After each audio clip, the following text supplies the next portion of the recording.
Pourquoi développer sa puissance? Bonjour, c'est Gaël Hucheno.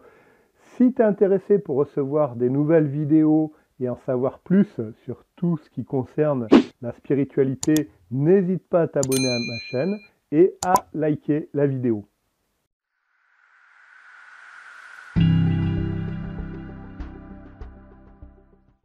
Alors dans un premier temps, je voudrais qu'on soit bien d'accord, quand je parle de développer sa puissance, je ne parle pas de puissance ou de puissance masculine, testostérone à fond, où on rentre dans un état où on se met en colère et où on dit « je vais tout casser ». Non, c'est pas du tout ça dont je parle.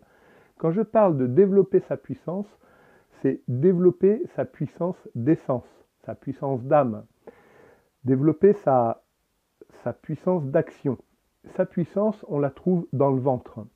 Et bien souvent, ceux qui font des burn-out ou de grosses dépressions, c'est qui sont en manque d'énergie vitale.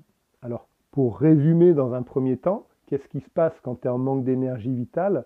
Eh bien, c'est que tu n'as plus de goût à la vie, tu n'arrives plus à cultiver cette énergie qu'il y a dans le ventre, cette énergie de vie, cette énergie de création, de créativité. Tu n'arrives plus à la cultiver parce que tu la donnes à d'autres personnes, parce qu'on te la prend ou parce que tu fais trop d'efforts et tu en es épuisé. Donc, c'est important dans un premier temps, comme je l'ai dit dans une autre vidéo, dans un channeling que j'avais fait il y a quelques mois, de pouvoir rentrer dans le plaisir, te faire plaisir, faire des choses qui te font du bien, qui te font plaisir. Je dirais que aller chercher cette puissance, c'est aussi aller chercher son autonomie profonde, bien sûr. Souvent,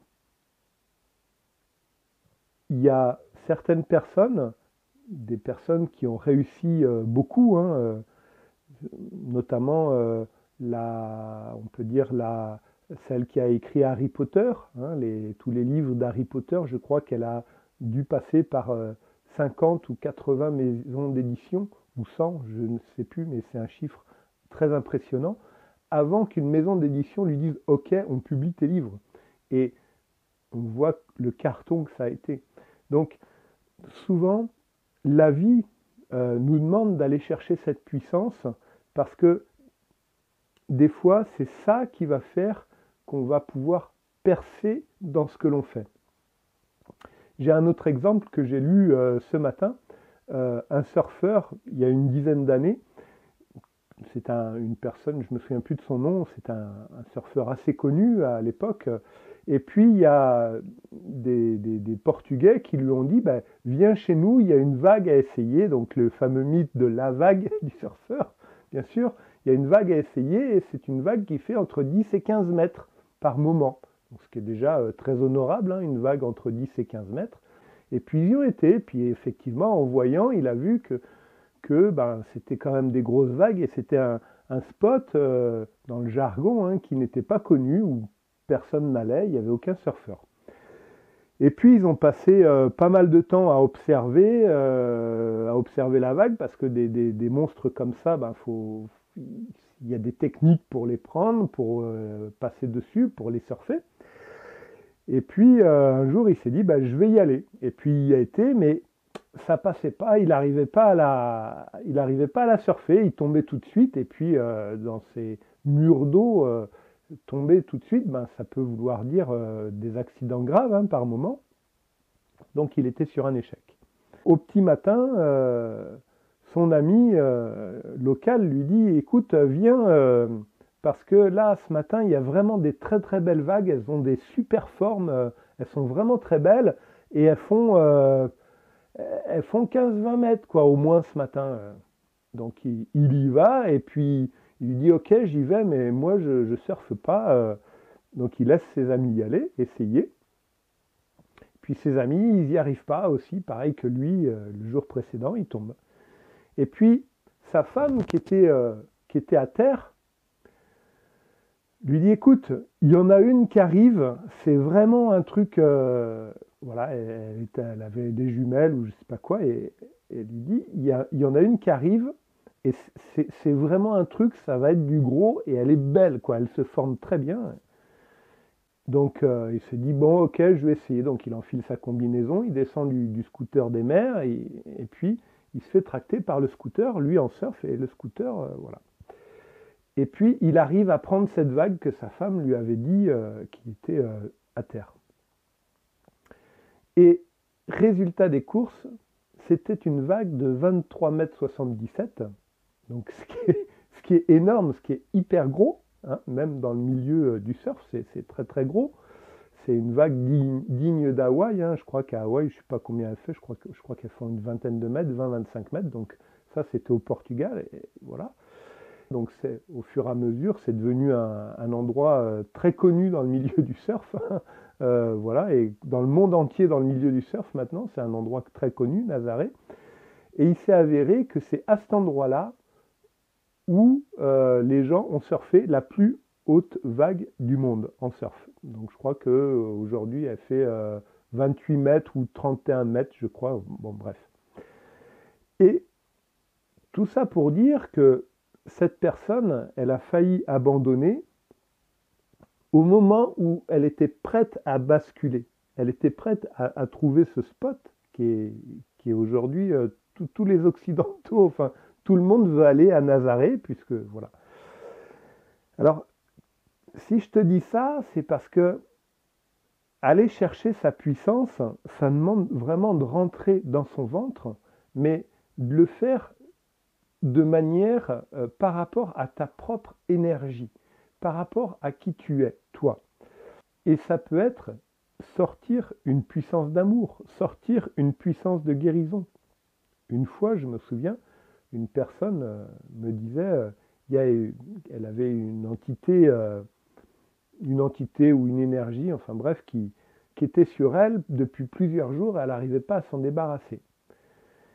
Je l'ai eu au téléphone, puis je lui dis alors, comment tu as réussi à t'en débarrasser de cette entité, de ce truc? Elle me dit oui. Je lui dis, bah, t'as fait comment? Elle me dit, bah, j'ai fait des bulles dans la piscine. Donc en faisant des bulles dans la piscine, c'est par cet acte-là, cette action-là, qu'elle a pu aller chercher sa puissance. Voilà, et qu'elle a pu faire sortir cette énergie qui la gênait. Ce que je veux dire, c'est que la puissance, elle est aussi reliée au pompage d'énergie, c'est-à-dire que pour en avoir, pour la contacter, si tu la contactes et que tu y mets trop de force à des endroits où ce n'est pas nécessaire, ça va être trop violent pour les autres, et du coup, ça risque de faire peut-être des dégâts. Donc, faut y aller avec douceur, et faut savoir l'utiliser en fonction de la situation, de la circonstance. Mais bien souvent, ceux qui arrivent à percer dans leur milieu professionnel, et c'est avec cette puissance-là que fonctionne la loi de l'attraction, je dirais la loi de l'attraction plutôt au niveau de la loi de l'attraction financière et de la réussite. Au niveau amoureux, c'est un peu différent.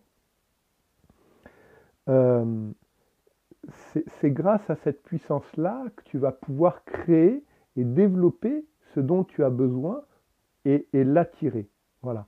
Parce que, en fait, ce qui se passe bien souvent, c'est que quand tu crées ton activité ou que tu travailles, certaines personnes te prennent ton énergie, tout ça, ça se fait inconsciemment, hein, bien sûr, et au bout d'un moment, tu n'arrives plus à faire quoi que ce soit parce que ça te ramène à tes blessures profondes, hein. Des fois, tu peux te sentir nul, pas doué ou quoi, parce que tu as plus d'énergie, tu es vidé.